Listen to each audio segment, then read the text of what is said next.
Good afternoon, everybody. I went ahead and I started carving more, so this is kind of an update on what's been going on. It's getting a little easier, a lot more detailed, a little more frustrating, but I'm learning a lot. Shading can be done in with dots compared to carving.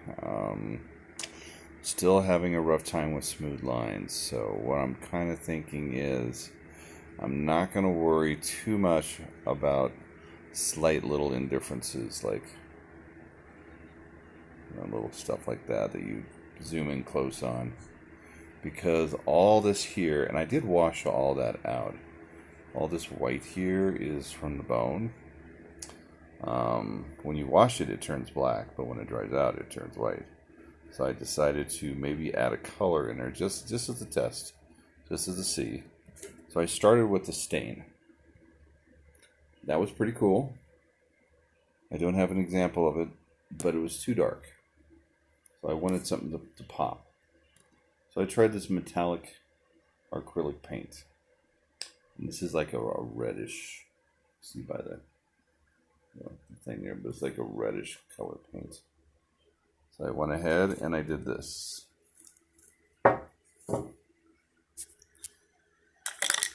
And what I did is I put it on there pretty heavy, and then I took a wet rag and I wiped off all the smooth stuff. And what it does, it fills into the cracks. You get this light out, it's too bright. So it gets into the cracks and it gives it this really cool metallic-y look. This might be too bright for you, but I kind of like it. Now, the problem I have with this is it looks like metal, but it's still paint, and I really wanted to have a black horn. But if I do it this way, it's going to be a bronze horn. So I learned something from that.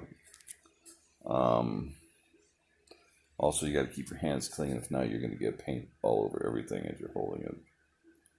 So I did that. I'm pretty sure I can clean that up if I don't like it. I still need to sand the horn, straighten out these lines, which I'm going to be doing a little bit more of that today.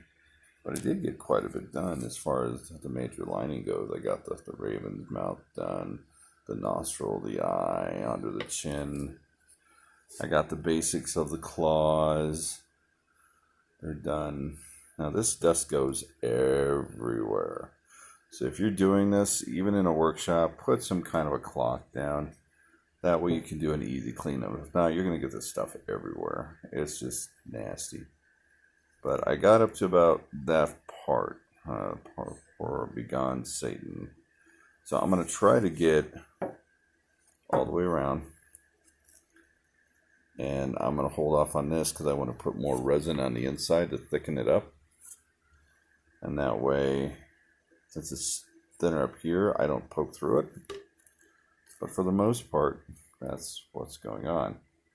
So I don't know. What do you think? Should I go with the reddish chrome or not?